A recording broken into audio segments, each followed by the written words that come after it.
पिछले वीडियो में हमने आपको बताए थे वाक्य और वाच्य, वाक्य के प्रकार रचना के आधार पर, अर्थ के आधार पर और क्रिया के आधार पर।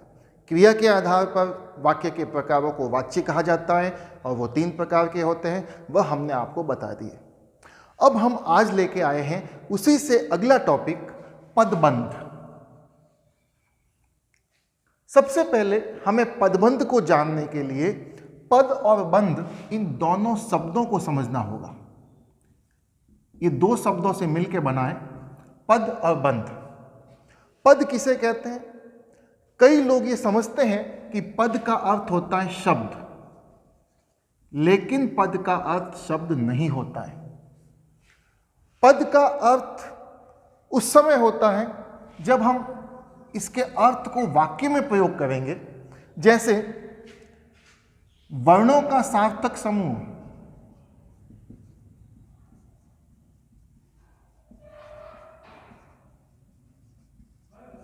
ये हैं शब्द। शब्दों का सार्थक समूह ये कहलाता है वाक्य। ये आपको मैंने पिछले वीडियो में भी बताया था। अब यहां देखिए, वर्णों का सार्थक समूह, मैंने वर्ण ले लिए क, म, ल, इन तीनों को जोड़ा, कमल हो गया। अब इसका एक अर्थ निकलता है जिसका मतलब होता है एक फूल जो कीचड़ में या पानी में उत्पन्न होता है। ये कहलाता है शब्द। तो पद क्या है? जब इस शब्द का प्रयोग किसी वाक्य के अंदर होगा, जैसे तालाब में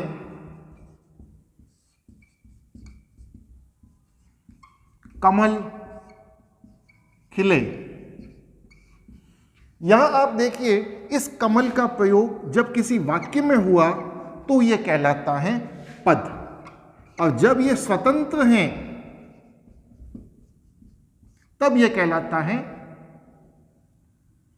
शब्द। यह अंतर है। यह है शब्द जब वह स्वतंत्र होता है और पद जब उसका प्रयोग किसी वाक्य में होता है। दूसरा हमारा शब्द है वह है बंध। और बंध शब्द का अर्थ हम सभी जानते हैं। बंध का अर्थ होता है बंधना, यानी जब बहुत सारे पद आपस में बंधे हुए हो। जब किसी वाक्य में बहुत सारे पद एक साथ बंधे हुए हो और वो मिलकर के एक ही अर्थ निकाल रहे हो, एक ही पद तक पहुंच रहे हो, तो वह कहलाता है पदबंध।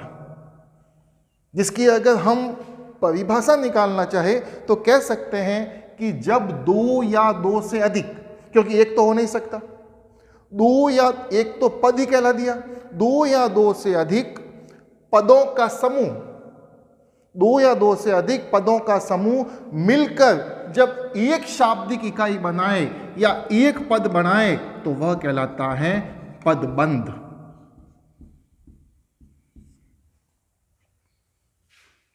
जैसे मैं लिख देता हूं लड़की। लड़की क्या है? एक शब्द है। इसका वाक्य में प्रयोग किया, रजनी एक लड़की है, यह हो गया पद। अब इसके साथ एक लड़की, या हम कहें एक सुंदर लड़की, तो यह भी हो जाएगा पदबंध, क्योंकि आपस में मिलकर पहुंचा रहे हमें इसी पद तक। यह कहलाता है पदबंध। लेकिन एग्जाम में सवाल, परीक्षा में सवाल इस हिसाब से नहीं आएंगे। परीक्षा में सवाल कैसे आएंगे, अब हम उसको आगे लेकर के चलते हैं। अब हम लेते हैं पद के प्रकार या पदबंध के प्रकार। पदबंध के प्रकार वही हैं जो हम पद परिचय में पढ़ते हैं। पद परिचय टॉपिक आपने देखा होगा, जिसमें हमें संज्ञा संभालनी पड़ती है, सर्वनाम देखना पड़ता है, विशेषण देखना पड़ता है, क्रिया चाहिए और क्रिया विशेषण चाहिए।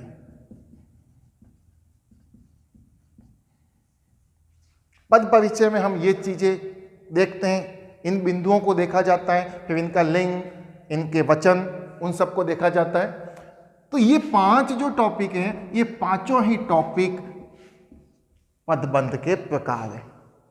तो कह सकते हैं पदबंध 5 प्रकार के होते हैं: संज्ञा पदबंध, सर्वनाम पदबंध, विशेषण पदबंध, क्रिया पदबंध और क्रिया विशेषण पदबंध। ये 5 प्रकार हैं। जब तक हमारा ये टॉपिक क्लियर नहीं होंगे कि संज्ञा किसे कहते हैं, सर्वनाम किसे कहते हैं, तब तक हम इस सवाल को आगे नहीं कर सकते। तो मैं शॉर्ट के अंदर आपको बता देता हूं, क्योंकि हम छोटी कक्षाओं से इनको पढ़ते आ रहे हैं व्याकरण में। संज्ञा, किसी भी नाम को संज्ञा कहते हैं, चाहे वो व्यक्ति की हो सकती है, जाति की हो सकती है, भाव की हो सकती है। किसी व्यक्ति, वस्तु, स्थान, जाति, गुण, भाव, दशा या अवस्था के नाम को संज्ञा कहते हैं। सर्वनाम, संज्ञा के स्थान पर काम आने वाले शब्द सर्वनाम कहलाते हैं। जैसे तुम, वह, मैं, कोई, ये सब सर्वनाम है। विशेषण, विशेषण जो संज्ञा और सर्वनाम इन दोनों की विशेषता बताए, वह कहलाता है विशेषण।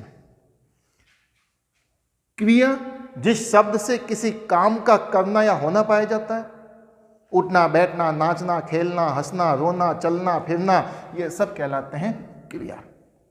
और क्रिया विशेषण ये अव्यय का हिस्सा है, जो इसकी विशेषता बताए। क्रिया की विशेषता बताने वाले शब्द क्रिया विशेषण कहलाते हैं। तो ये 5 प्रकार हमारे संज्ञा के हैं, इनमें से ही प्रश्न पूछा जाता है। पहले तो ये 5 प्रकार हमें याद होने चाहिए। परीक्षा में सवाल आ सकता है, निम्न में से कौन सा पदबंध का प्रकार नहीं है? दे दिया संज्ञा पदबंध, सर्वनाम पदबंध, विशेषण पदबंध, कारक पदबंध। अब कारक पदबंध नहीं होता है, क्योंकि ये नाम याद होंगे तो हम आगे ये सवाल कर पाएंगे। अब हम देखते हैं नंबर 1, संज्ञा पदबंध।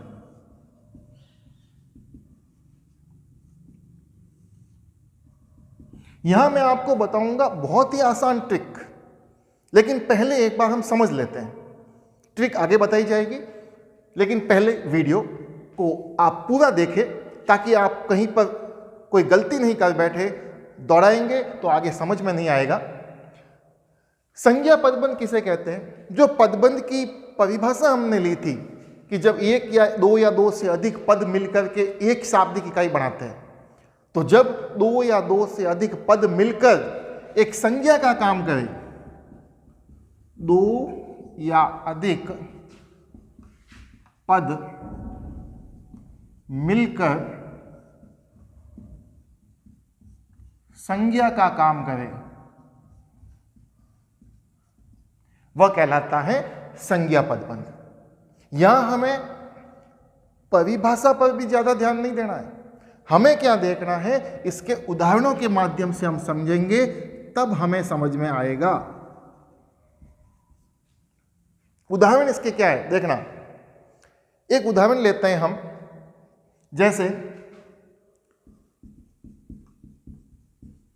सामने के मकान में रहने वाली लड़की कल घर चली गई। इतना बड़ा वाक्य है, लेकिन ध्यान रखना, जब भी पदबंध का सवाल आएगा, जहां तक होगा, मैं ये नहीं कहता 100%, लेकिन जहां तक होगा अंडरलाइन की हुई मिल सकती है। जैसे इस प्रकार का वाक्य देंगे और कहेंगे रेखांकित पद में कौन सा पदबंध है? संज्ञा पदबंध, सर्वनाम पदबंध, विशेषण पदबंध, क्रिया पदबंध, पहचानिए। अब कैसे पहचानेंगे? मैंने बता दिया ये संज्ञा पदबंध है।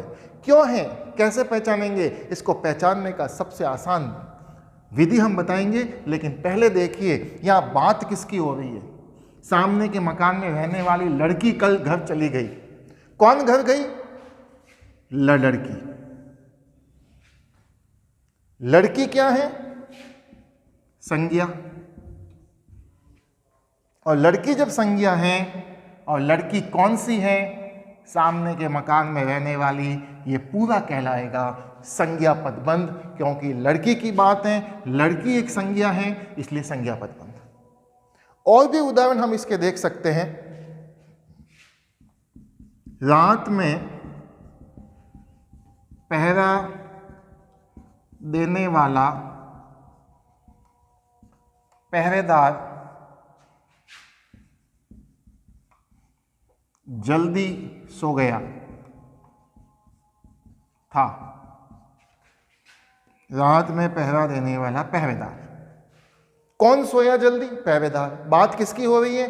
पहरेदार की। अब पहरेदार यहां पे क्या है? संज्ञा। तो इससे पहरेदार के बारे में क्या बताया जा रहा है? वह पहरेदार जो रात में पहरा देता है, रात में पहरा देने वाला पहरेदार, ये पूरा हो गया संज्ञा पदबंध, क्योंकि पहरेदार जिसकी बात हो रही है वह संज्ञा है। अब हम आते हैं इसके दूसरे प्रकार पे,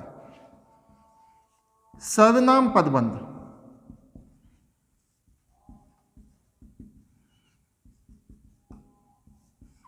इसकी भी परिभाषा वही है जो संज्ञा पदबंध की है। अंतर ये होगा, यहां संज्ञा की जगह हम लिख देंगे सर्वनाम।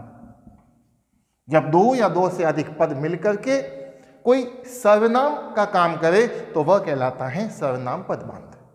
जैसे एक उदाहरण हम लेते हैं, किसी की परवाह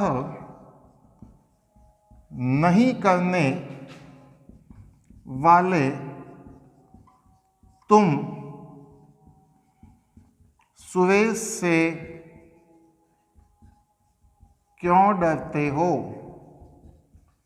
देखिए आप यहां पे वाक्य, किसी की परवाह नहीं करने वाले तुम सुरेश से क्यों डरते हो। बात किसकी हो रही है? तुम, तुम्हारी। तुम नहीं डर, तुम क्यों डरते हो? सुरेश की बात है। यहां तुम क्या है? तुम है यहां पे सर्वनाम, और तुम सर्वनाम होने के कारण इसके जुड़ा हुआ वाक्य, उससे पहले वाला किसी की परवाह नहीं करने वाले, ये कहलाएगा सर्वनाम पदबंध। इसी प्रकार एक और उदाहरण हम देखते हैं, शेर की तरह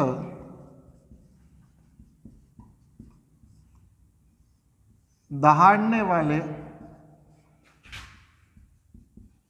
आप आज शांत क्यों हो? ऐसा मत समझ लेना कि यहाँ प्रश्नवाचक प्रश्नवाचक को प्रश्नवाचक होगा, कोई जरूरी नहीं है। शेर की तरह दहाड़ने वाले आप, अब आप कौन है? आपकी बात हो रही है, आप आज शांत क्यों हो? आप हैं यहाँ पे सर्वनाम, और शेर की तरह दहाड़ने वाले हैं आप, तो आपके बारे में जो कहा गया है, ये आपकी विशेषता जो इससे पहले जो बताई गई है आपके बारे में, वो पूरा कहलाएगा सर्वनाम पदबंध। तीसरा हम लेते हैं, तीसरा इसका जो प्रकार है वह है विशेषण पदबंध। बहुत जल्द मैं इसकी ट्रिक आपको बताने वाला हूं, लेकिन एक बार उसको समझ लेते हैं पूरा, ताकि प्रतियोगी परीक्षा में हमें किसी प्रकार की कोई संशय नहीं हो, कोई डर नहीं हो, कोई भय नहीं हो। देखते ही हम मुझे पहचान ले कि ये है विशेषण पदबंध। वही बात है, जब दो या दो से अधिक पदबंध मिलकर के, जब दो या दो से अधिक पद मिलकर के किसी संज्ञा या सर्वनाम की विशेषता बताएं तो वह विशेषण पदबंध कहलाएगा। जैसे एक उदाहरण लेते हैं हम, क्या उदाहरण है देखना आप।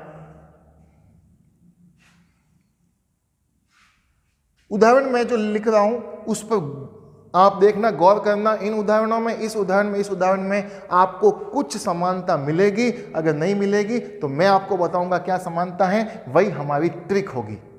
देखना, इस शहर में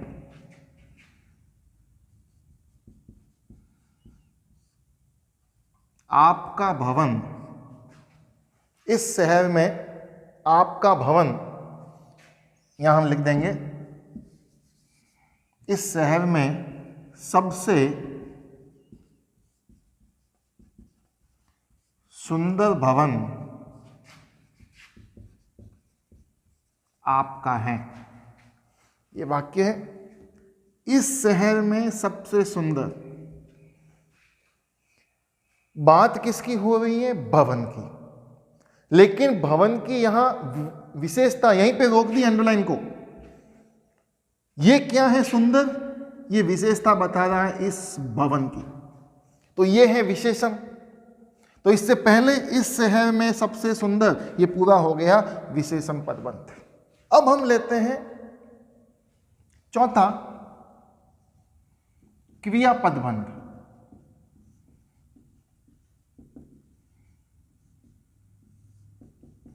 नाम से स्पष्ट है, जहां पर क्रिया होगी वह कहलाएगा क्रिया पदबंध।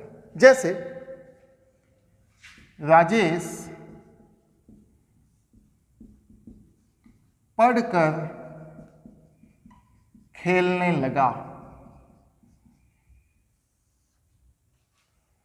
यहां हमें पहचानना है पदबंध को। यहां पे ये क्रिया पदबंध क्यों है? अब यहां देखिए, बात किसकी हो रही है? पढ़ने की। पढ़कर खेलने लगा है। क्रिया क्या काम किया है? पढ़ने के बाद पहला कौन सा काम था? वह कहलाएगा क्रिया पदबंध। एक उदाहरण और देखिए, विमला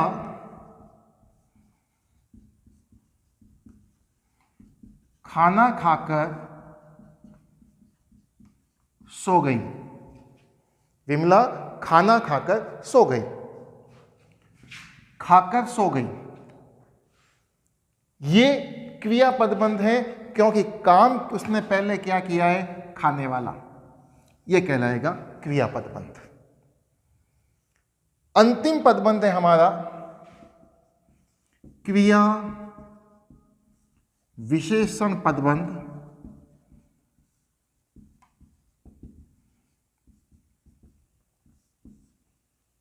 जिस प्रकार से क्रिया थी उसी प्रकार से क्रिया विशेषण है। जब वाक्य के अंदर क्रिया की विशेषता बताने वाले क्रिया विशेषण पदबंध का प्रयोग हो, दो से अधिक पद मिलकर के, तो वह कहलाएगा क्रिया विशेषण पदबंध। जैसे सुरेश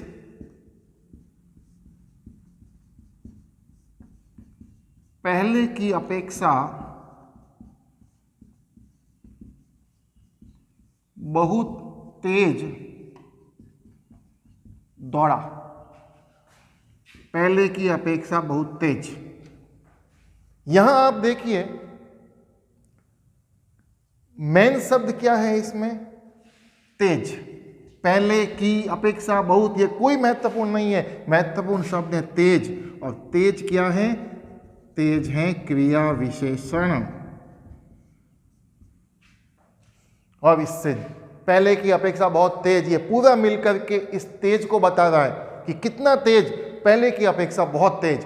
तो इसलिए ये हो गया विशेषण पदबंध। और उदाहरण देखिए, वह सुबह से शाम तक खेलती रही। वह सुबह से शाम तक खेलती रही। सुबह से शाम तक, ये सुबह से शाम तक शब्द जो बता रहा है, ये कहलाता है क्रिया विशेषण। अब हम आते हैं मुख्य बात पर, जो मैं आपको बताने वाला था। वह ट्रिक जिसके आधार पर आप पहचानोगे देखते ही कि यह कौन सा पदबंध है, वो मैं आपको इस समय बताता हूं। हमें केवल इस चौथे भाग को छोड़ देना है।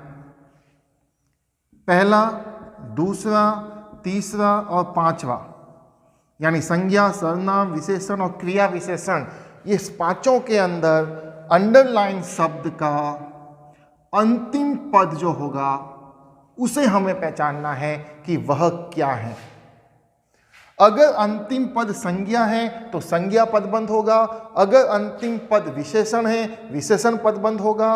अगर अंतिम पद सर्वनाम है, सर्वनाम पद होगा। और अंतिम पद अगर क्रिया विशेषण है तो क्रिया विशेषण पदबंध होगा। इस चीज को रट लो। अन्य उदाहरणों के द्वारा भी बताऊंगा मैं आपको। अभी देखिए आप, फिर यहां क्या होता है, क्रिया विशेषण में क्या होता है? क्रिया विशेषण में आपको क्या पहचानना है, यहां पे दो प्रकार की क्रियाएं होगी।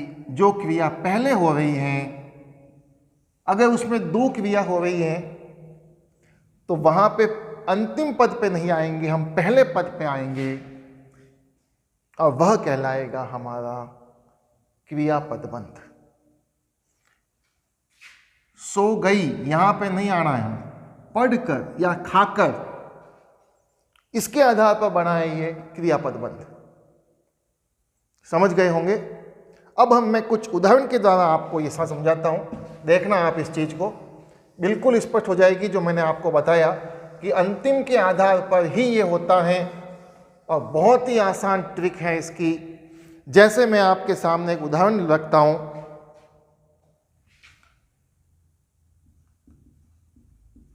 सूरज मेरे लिए कुछ सामाजिक, राजनीतिक व धार्मिक पुस्तकें लाया। सामाजिक, राजनीतिक, धार्मिक पुस्तकें, कुछ सामाजिक, राजनीतिक, धार्मिक पुस्तकें, इसमें कौन सा पदबंध है पहचानना है। हम अंतिम पद पे आ जाएंगे। पुस्तकें, पुस्तकें क्या है, किसी वस्तु का नाम है, वस्तु का नाम संज्ञा कहलाता है, तो ये पूरा पदबंध कह जाएगा संज्ञा पदबंध।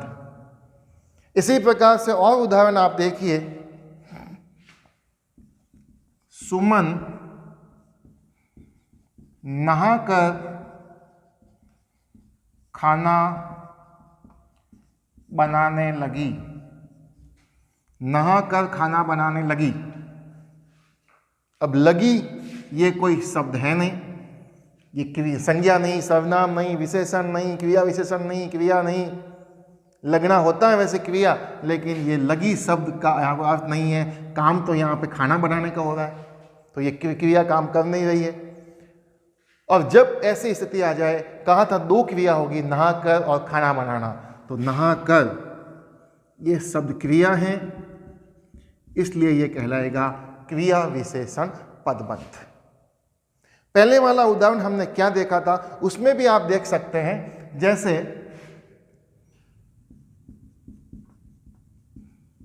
सामने के मकान में रहने वाली लड़की घर गई। सामने के मकान में रहने वाली लड़की, लड़की पे खत्म हो रहा है, लड़की एक संज्ञा है, इसलिए ये संज्ञा सर्वनाम होगा।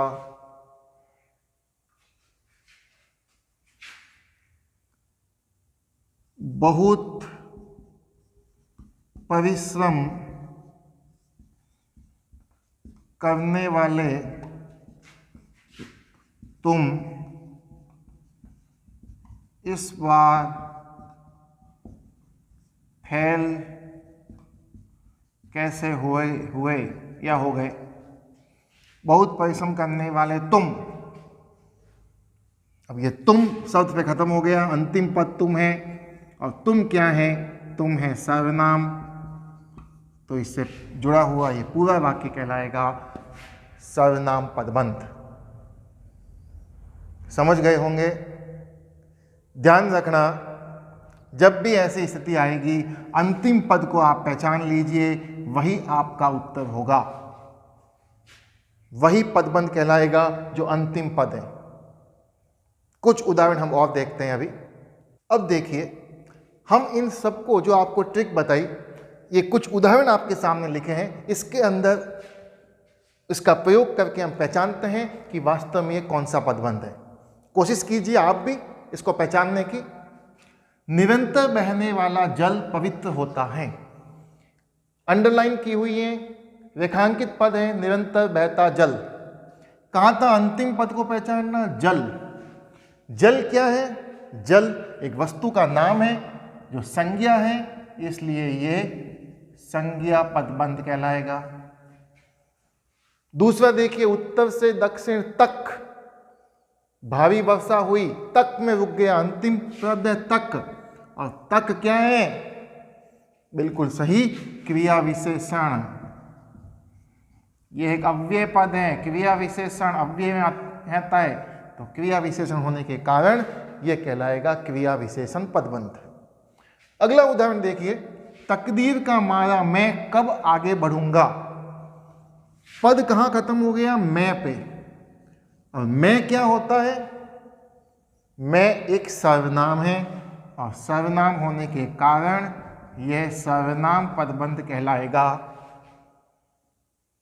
तितलियां फूलों पर मंडरा रही हैं। अब यहां देखिए, रही हैं, ये है कुछ नहीं है। अब काम क्या हो रहा है? यहां देखिए, मंडराना, मंडरा रही है, शुरू का। और जब प्रारंभ का देखा जाता है, आपको पता है काम है, और वो क्या होता है? क्रिया। आपको बताया था अभी, क्रिया पदबंध। मेरे पास 100 साल पुराना अखबार रखा है। यहां देखिए, 100 साल पुराना, ये पुराना पद को देखिए, पुराना क्या होता है? पुराना एक विशेषता बता रहा है अखबार की। कितना पुराना? कि 100 साल पुराना। तो ये 100 साल पुराना, ये क्या कहलाएगा? विशेषण पदबंध।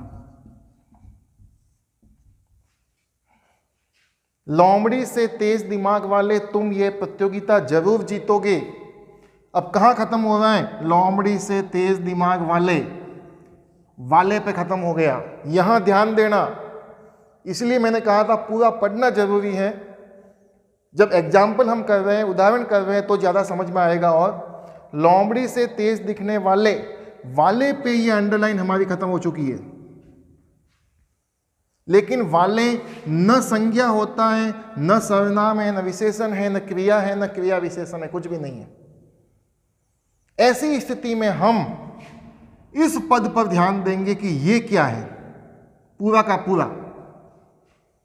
यहां ऐसे नहीं कि इससे पहले वाला देख ले, पूरा का पूरा पर ध्यान देंगे। लोमड़ी से तेज दिमाग वाला, ये क्या विषय, क्या बता रहा है? विशेषता बता रहा है। किसकी? तुम्हारी विशेषता है ये, और ये विशेषता होने के कारण यह कहलाएगा विशेषण पदबंध। और देखिए, इसी वाक्य को अगर ये अंडरलाइन तुम तक जाती तो क्या होता? हम तुम को देख लेते। तुम क्या होता? तुम सर्वनाम है, ये सर्वनाम पदबंध हो जाता। लेकिन ये वाले तक है, वाले कुछ भी नहीं है, तो इससे पहले वाले पे हमने देख लिया। अगला उदाहरण देखिए, गुरुजी बहुत अच्छी हिंदी पढ़ाते हैं। गुरुजी बहुत अच्छी, अच्छी पे रुक गया। अच्छी शब्द क्या है? ये गुण है, यानी विशेषता है, तो ये कहलाएगा विशेषण पदबंध।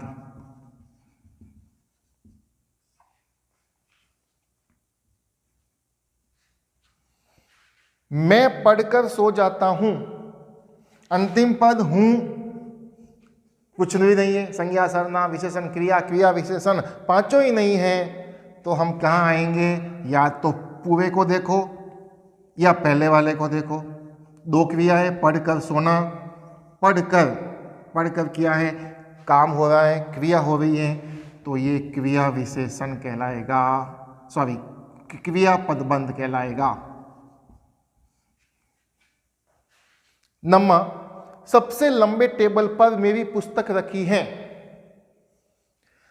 पर खत्म हो गया। अब पर क्या होता है? पर होता है अव्यय है, क्रिया विशेषण होगा ये, तो क्रिया विशेषण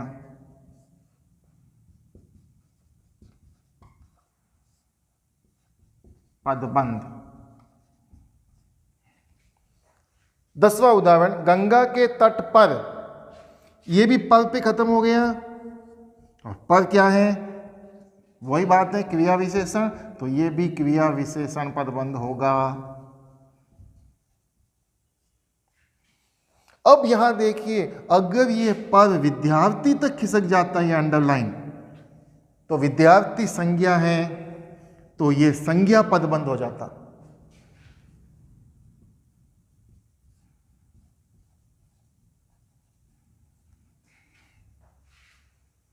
गंगा के तट पर विद्यार्थी, तो ये गंगा के तट पर विद्यार्थी पूरा संज्ञा पदबंध हो जाता। 11वां अंतिम उदाहरण देखिए, विद्यालय में पढ़ने वाले कुछ विद्यार्थी क्रिकेट खेलते हैं। विद्यालय में पढ़ने वाले कुछ क्या है? कुछ होता है सर्वनाम, तो ये सर्वनाम पदबंध कहलाएगा।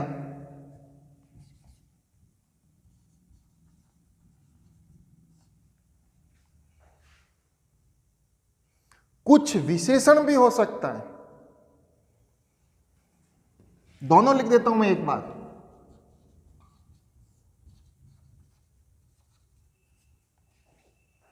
लेकिन दो उत्तर हो नहीं सकते, उत्तर एक होगा। विद्यालय में पढ़ने वाले कुछ कौन है? ये विद्यार्थी है। कुछ विद्यार्थियों की विशेषता बता रहा है। कुछ यहां विशेषण है, न कि सर्वनाम है, तो इस वाक्य में यह होगा विशेषण पदबंध। लेकिन यदि यहां पर यह विद्यार्थी शब्द नहीं होता, विद्यालय में पढ़ने वाले कुछ क्रिकेट खेलते हैं, फिर कुछ क्या है? फिर वो कुछ है सर्वनाम, तो होता यह सर्वनाम पदबंध। और यदि यही लाइन विद्यार्थी तक खिसक जाती, यहां तक, तो यह हो जाता संज्ञा पदबंध।